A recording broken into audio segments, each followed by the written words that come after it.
Avant de commencer cette vidéo, je précise que je sais que Rak a parlé de ce film quelques mois avant moi, mais cette critique était déjà en cours d'écriture au moment où la vidéo de Rak est sortie. Et pour tout vous dire, je n'ai même pas regardé sa vidéo par peur d'être influencé.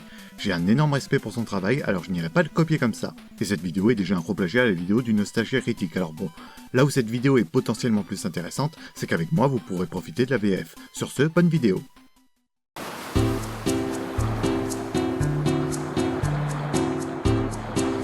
Alors oui, si on oublie le fait qu'on navigue sur de l'eau salée et que le soleil tape fort, c'est plutôt sympa les croisières. Monsieur, Oui mon brave? le capitaine me fait vous dire que nous arriverons à destination dans 3 heures. C'est cool, mais qu'est-ce que je vais faire en attendant? J'ai déjà fait toutes les activités de ce paquebot et le buffet à volonté est fermé à 7 heures. Eh bien, si vous voulez, le film Titanic va être diffusé dans quelques minutes dans notre salle de cinéma. Ah ouais, le Titanic de James Cameron, ça va être trop bien! Attendez, en fait il s'agit de... Oh, il s'en rendra compte par lui-même. Ah ah, Titanic, ça va me faire oublier les plagiats d'Atlantide. Titanic, la réalisation grandiose, l'histoire d'amour entre Rosemary et Jack, la performance des acteurs. Bon, Clay est sans doute le méchant le plus mal écrit du 7ème art, mais on ne peut pas tout avoir. Allez, j'en ai marre d'attendre, démarrez le film!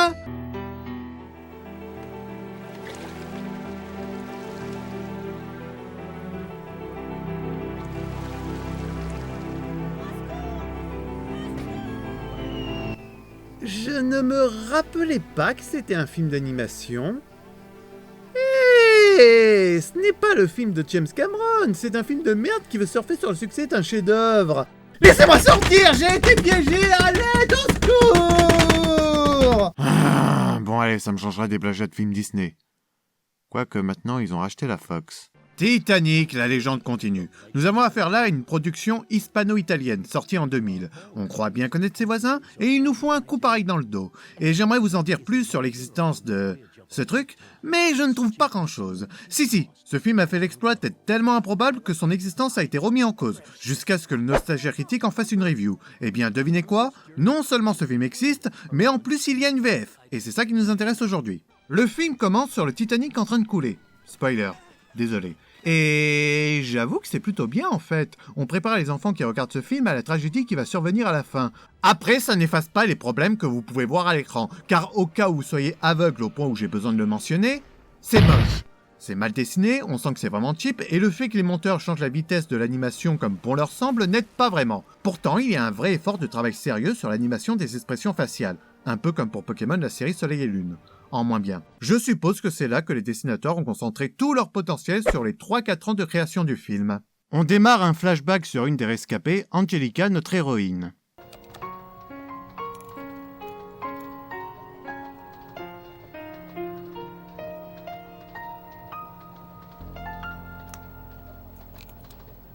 Cesse de pleurnicher sur ce portrait. Jamais tu ne retrouveras ta pauvre petite mère chérie. Petite mère chérie! Vous vous trompez, je la retrouverai, et mon père aussi. Je les retrouverai tous les deux. On adore exposer ton passé quand on en a l'occasion. On adore ça. Et j'adore répéter mon rêve quand j'en ai l'occasion.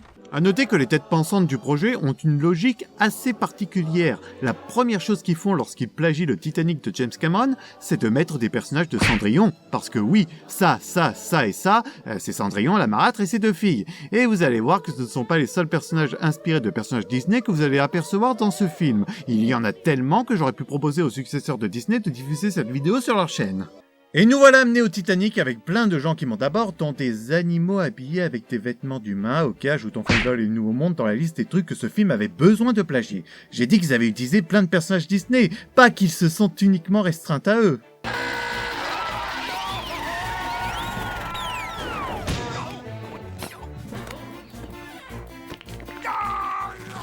Sur ce rafio, vous aurez largement de quoi vous occuper. Dépêchez-vous, bande de moules! Pourquoi tu la supportes? Bah alors, et toi? Tu ne le sais pas, je ne le sais pas, et on ne sait ni l'un ni l'autre! Vous êtes allé jusqu'à plagier les méchants des 101 Dalmatiens? J'exagère un peu, mais tu sens l'aura de Cruella et ses sbires chez eux. Allez, ok, on va leur donner le bénéfice du doute, c'est pas comme s'ils avaient mis des Dalmas... Ok, j'ai rien dit. Non, mais... vas-y, film. Vas-y, continue sur cette voie. On a atteint un stade plus amusant. Là, on ne cherche plus les éléments que tu repompes du film original. Non, c'est trop facile. On cherche les éléments que tu repompes d'autres films qui n'ont rien à voir. Il y a tellement de trucs géniaux que tu peux copier et mettre dans ton film. Je sais pas, moi, Speedy Gonzales. Oh, c'est quoi ces costumes, les gars? On vient de faire une tournée, señor. Et maintenant, on rentre au pays. Muchachos, c'est... Aïe, aïe, aïe, aïe, aïe, aïe, aïe, aïe, aïe, aïe, aïe, aïe, aïe. Ah, mais franchement, pour vraiment me satisfaire, il faudrait ajouter Captain America. Ou un gars déguisé en Sherlock Holmes. Attendez, j'arrive. Je me présente, inspecteur Bradbury. Sam pour mes amis, mais une menace pour mes ennemis. Me voilà rassuré. Bon, bah, je crois qu'on peut partir. Précisons tout de même que durant la montée, Angelica fait tomber son coffret dans lequel se trouvait un cœur de l'océan made in China qui est ramassé par ce mec, prénommé Gaston. Et ça tombe bien parce qu'il a une tête à s'appeler Gaston. Et qui est le secrétaire de cet autre mec, William, et ça tombe bien parce qu'il a une tête à s'appeler Frédéric. Je vous aide? Non, non, je vous remercie, monsieur William, je vais les porter. Pas question, Nanny. Tu vous vois ta Nanny ? Et je viens de réaliser qu'on est censé être dans un flashback de tout ce qui s'est passé pour Angelica avant le naufrage. Donc comment Angelica peut savoir tout ce qui s'est passé pour les autres personnages? C'est pas moins de 5 sous-intrigues que nous suivons durant ce film. Et d'ailleurs, maintenant que le Titanic est parti, faut pas perdre de temps. On commence ce voyage avec les belles-sœurs qui se plaignent de vêtements déchirés et fait monter Angelica qui est en 3e classe au moment où cette dernière se rend compte que son pendentif a disparu. Tu n'as pas fait nos bagages comme il faut. Quoi? Mais c'est quoi le lien avec les vêtements déchirés? Je te rappelle que c'est pour ça que tu l'as fait monter à la base. Tu n'es qu'une bonne à rien. Ramasse cette vaisselle cassée immédiatement. Punaise, casser une tasse en porcelaine juste pour la faire travailler, ça doit revenir cher si vous faites ça souvent. La maltraitance n'a pas de prix, si ce n'est le joli sourire sur le visage de mes filles.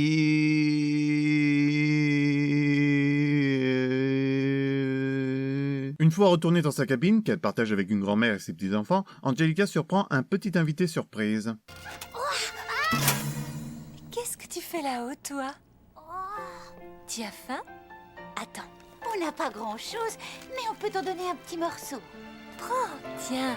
Ils sont vachement sympas avec les souris dans cet univers, à moins que ce soit parce qu'elle porte des vêtements et donc ils savent qu'elle est civilisée. Je sais pas moi, j'essaie de trouver des solutions, contrairement à toi qui roule tranquille dans ton fauteuil ou dans ton lit. Moi au moins je fais quelque chose de productif. Du coup, la petite souris retourne vers ses parents et raconte sa rencontre avec Angelica. Mais elle se fait interrompre par Lucifer Roux et le chihuahua de Cruella, j'arrive pas à croire que j'ai osé dire ça, qui surgissent avec l'intention de tous les bouffer. Heureusement, la famille se fait sauver par un chien. Si vous aviez pas été là, à l'heure qu'il est, je serais en train de digérer. Tu sais, il y a un truc que tu dois savoir. Attendez. Je serais une sous-merde qui mériterait d'être clashée par tous les critiques YouTube si je ne vous donnais pas quelques conseils de sécurité avant de regarder l'extrait qui suit. Alors, enlevez tout ce qui pourrait vous tuer à proximité de vous. Et je dis bien tout, y compris les produits dangereux pour la santé, y compris un petit objet pouvant vous étouffer, enlevez tout. La scène qui suit, la première fois qu'on la voit, on n'est jamais prêt. D'ailleurs, pour être clean, je devrais même vous recommander d'arrêter la vidéo.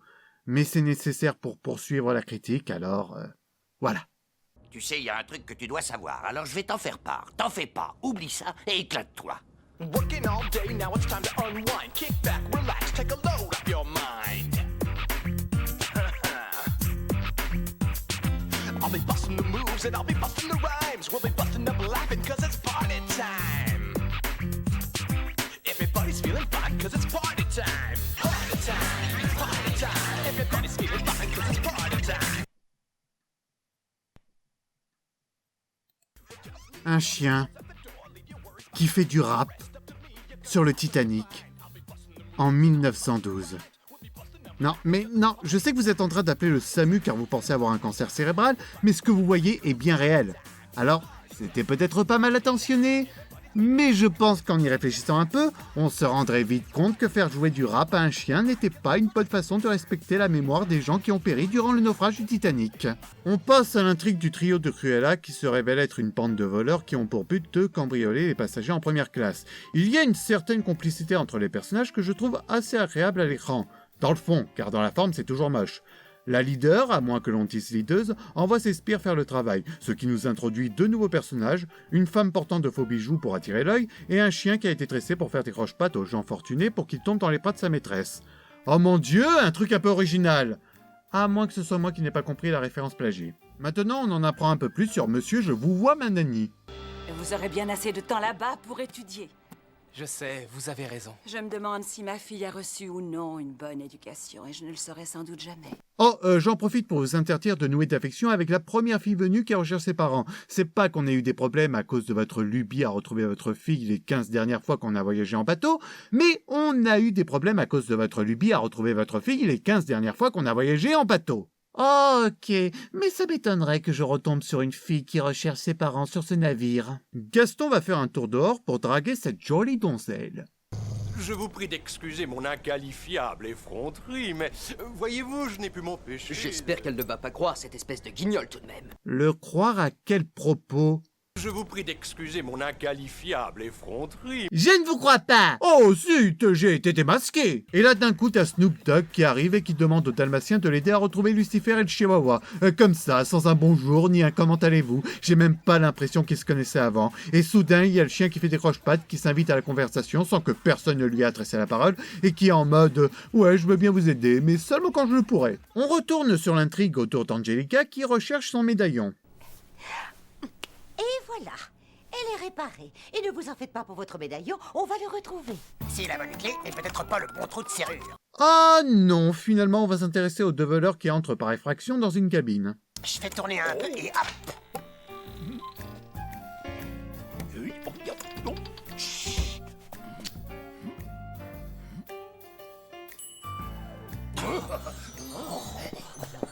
Oh, dis donc! Ce chien et sa grosse maîtresse, ils vont voir ce qu'ils vont voir.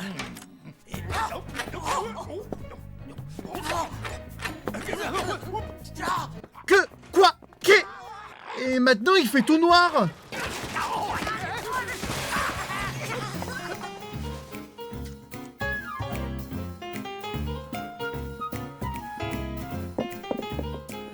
Putain, même Dieu en personne ne pourrait pas décrire cette scène. Alors, ils sont rentrés dans une cabine et ils ont essayé de voler des bijoux. Mais en fait, c'était la cabine de leur chef et ils ont dansé un capoeira pendant qu'il faisait noir. Et voilà. T'es pas un dieu. Retourne dans ta Pokéball que je te jette à la mer. Ah, finalement, on revient sur Angelica qui ramène les robes recousues à sa tutrice et qui sur le chemin rencontre son love interest hyper prévisible.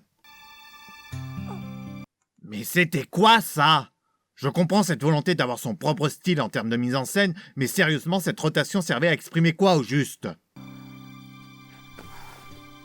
Vous devez être ravissante dans cette robe. Elle n'est pas à moi. Ah, le coup de foudre. Ou pourquoi perdre son temps à instaurer un amour naissant et à le développer? Bon, un coup de foudre, ça ne veut pas forcément dire que votre histoire sera pourrie, mais ça reste trop facile si votre romance repose sur ça. Vous voulez bien me la rendre, s'il vous plaît? Enfin, le coup de foudre dans un seul sens, finalement. Dégage tes sales mains de là! Pervers! Fétichiste! Ah, finalement, il est plutôt beau gosse! Ah, le coup de foudre. Ou pourquoi perdre son temps à... Comment ça, je l'ai déjà dit? Pendant ce temps, les animaux organisent une fête à la cale. Des chiens, des chats, des rats, je peux comprendre, mais pourquoi il y a aussi des écureuils? Qui amènerait un écureuil sur un bateau? Bah, qu'est-ce qu'il y a? On doit retrouver le médaillon que sa mère lui a laissé. Ah, c'est vrai. Pendant que vous y êtes, tâchez de retrouver un médaillon perdu par une jeune fille charmante et qui est très gentille avec les bêtes. Mais qu'est-ce que ça peut te faire? Est-ce que les humains gentils avec les rats qui portent des habits sont si rares pour que tous les animaux veuillent les aider obligatoirement? Putain! Putain, film! Tu peux rester 5 secondes sur une intrigue sans en changer? Et tout ça pour une souris qui vole de la nourriture en cuisine, c'était vraiment essentiel! Dites-vous qu'on n'est qu'à 20 minutes de film, et qu'il en reste 50 derrière. On repasse à William qui est déçu de ne pas retrouver la fille qu'il ne connaît pas du tout mais que le scénario veut qu'il soit tombé amoureux au premier regard, dans la cabine où il a vu entrer. Et là, c'est le moment un peu prenant du film où la marâtre comprend que William cherchait Angelica et que lorsqu'elle en aura l'occasion, elle empêchera les deux tourtereaux de se croiser. Sans doute parce qu'elle ne veut pas qu'Angelica profite d'un bonheur et pas ses filles. Bon, ça n'arrive qu'une fois, mais il s'était un minimum investi dans quelque chose. Pendant ce temps, de l'autre côté du bateau, Gaston essaie de traquer la chanteuse en lui offrant le médaillon qu'Angelica a perdu, ce qui ne plaît pas au second du capitaine, chien irrité.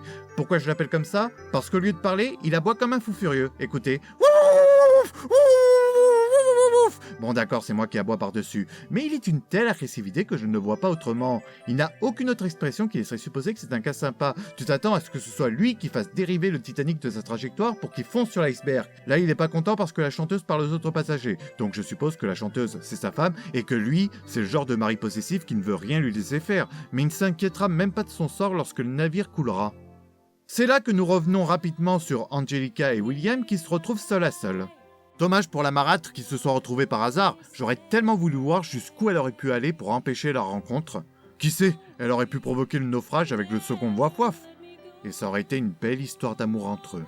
Vous connaissez le topo, blablabla, je vous aime, blablabla, je ne suis pas du même monde que vous, blablabla, on dansera ensemble à la réception de ce soir, c'est à en vomir des arcs-en-ciel en forme de cœur et des lapins roses. Et comme Angelica n'a rien de chic à se mettre, elle se fait offrir une robe de soirée par la vieille dame avec qui elle partage sa cabine, au cas où on aurait oublié le film qu'on plagie à la base. Le Poséidon, je crois. Oh, et après Angelica va à la cabine du capitaine pour signaler la disparition de son médaillon. Oui, ce n'est que maintenant qu'Angelica le fait, mais elle ne pouvait pas le faire avant parce que... Insérez excuse de merde en commentaire. Et notre second, qui aurait plus sa place dans la soute avec les autres chiens, fait le rapprochement avec le collier qu'on a offert à sa bien-aimée plus tôt. Mais il se fera couper l'herbe sous le pied, car en effet les dalmatiens de la chanteuse remarquent le nouveau collier de leur maîtresse et sont convaincus, sans aucun moyen de le prouver, qu'il s'agit du médaillon qu'on leur a ordonné de chercher. Ils font donc venir les souris et un oiseau pour qu'ils volent le collier et qu'il le ramène à sa propriétaire, afin de se faire remercier par un bisou. Ouais, vous ne savez tout de même pas où ça a traîné. On enchaîne sur Tiens, un Mexicain. Ah mais oui, c'est vrai qu'il y avait une sous-intrigue sur un inspecteur de police qui essaye de coincer les voleurs. En même temps, ça fait juste une demi-heure qu'on ne l'a pas vu. Mais bon, il n'aura pas le temps de prier puisqu'à part nous mettre 2 gags de chute, cette scène n'est rien d'autre qu'un remplissage puéril. Enfin non, puisqu'à la fin de cette scène, le capitaine apprend qu'il y a une alerte iceberg sur la route que doit emprunter le Titanic, mais il répond que ce n'est pas la peine de changer quoi que ce soit, il faut juste rester vigilant. Voilà, ces gags servaient seulement à accompagner un fait historique qui aurait pu être résumé en 5 secondes juste pour faire monter un peu la tension sans qu'elle soit atténuée par tes conneries. Ça aurait été un peu trop furtive, mais le film n'aurait pas été à un défaut près. Et on arrive enfin à la soirée. William cherche Angelica, mais ne la trouve pas. Le drame, je vais pleurer.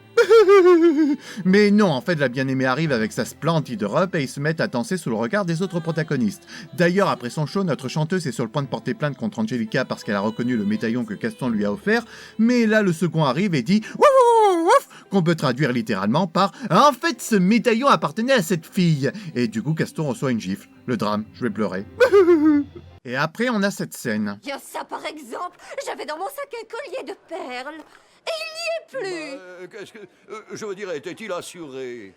Bon, gardons notre calme. Bien sûr, j'ai absolument tout vu. Il vous faut signaler ce vol. Jérémy, ce sont de fausses perles. Tous mes bijoux sont des faux. Vous le saviez, mon amour, bien sûr. Mais vous m'aimez pour moi-même, n'est-ce pas? Désormais, on ne se quittera plus jamais. Non, jamais. Voilà. J'ai diffusé la scène en entière. Vous avez tous bien vu. Donc vous pouvez tous témoigner. C'était court, c'était hors sujet. Ça n'a servi à rien pour l'avancement de l'intrigue. Et suite à ça, on revient directement à William et Angelica. William et Angelica s'embrassent, tout le monde est content, la nanny, la grand-mère, les animaux, tout se passe bien. Oh mais non, la marâtre et ses filles arrivent pour cacher la fête, parce que non, ça ne se fait pas que William soit amoureux d'Angelica, mais de toute façon la souris arrive pour les faire fuir. Bon, en même temps, je comprends qu'elles aient peur, regardez. Il n'a plus de pupilles dans ses yeux. Et maintenant, on passe à la fête des animaux. Dust off your dancing shoe stores. Mucho gusto. We're gonna dust off all our dancing shoe stores. Je peux donner quelque chose aux 2 crétins qui sont en cage? Je sais que c'est idiot, mais...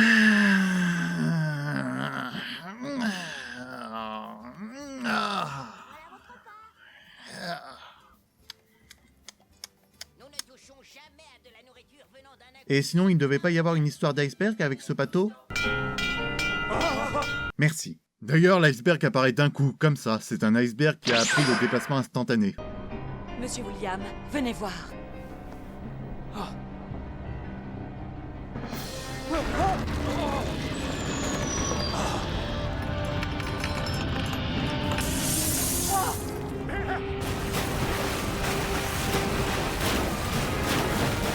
Qu'est-ce que c'est?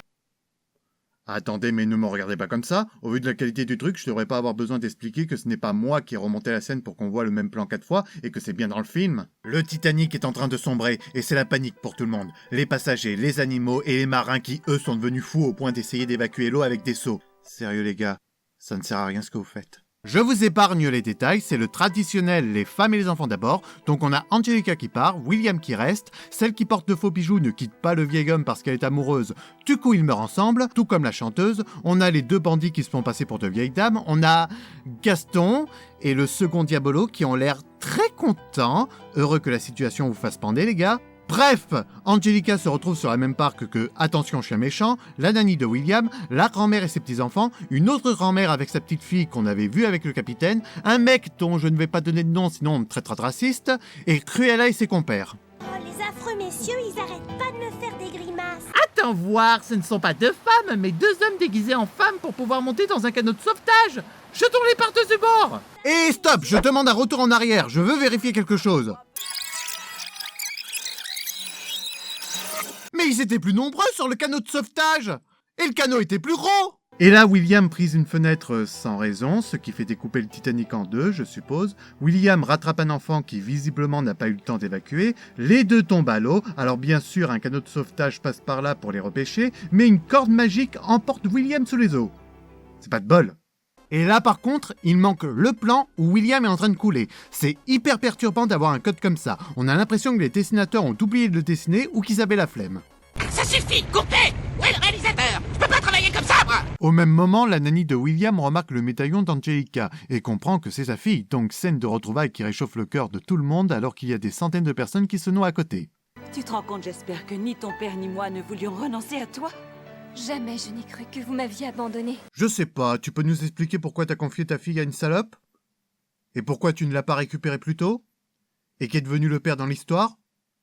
Mais avant de répondre à ces questions, les survivants remarquent quelqu'un dans l'eau. Est-ce William? Je veux dire, il a les mêmes vêtements, il a la même couleur de cheveux, ça ne peut pas être une feinte, c'est forcément... Oh tiens, c'était pas William, c'était... Un grand merci à tous. Je suis l'inspecteur Sam Bradbury de la police de New York. Ok film, ça s'appelle un foutage de gueule. Il n'était pas du tout habillé comme ça quelques minutes plus tôt. Est-ce que vous avez eu l'idée de faire passer l'inspecteur pour William après avoir dessiné sa scène à la réception qui, je le rappelle, était inutile? Enfin non, elle est utile maintenant. Elle permet de relever cette incohérence. On se tourne sur les animaux qui sont sur une planche de bois et la souris de tout à l'heure qui était dans la cuisine sauf le chef cuistot. Et c'est le chef qui demande de l'aide aux souris. Alors il doit vraiment y avoir une prise de conscience de leur intelligence dans cet univers, pourtant il a bien essayé de tuer son sauveur sans s'en prendre compte tout à l'heure. Papa, regarde, là. Oh oui, tes requins, ils vont tous les bouffer, le calvaire est enfin terminé. Bah évidemment, c'était des dauphins.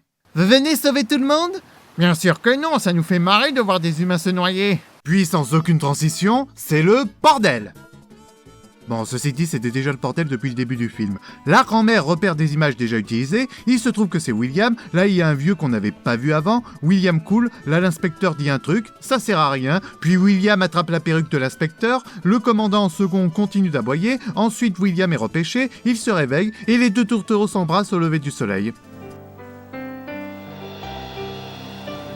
Cette scène devrait plutôt avoir ça en fond sonore.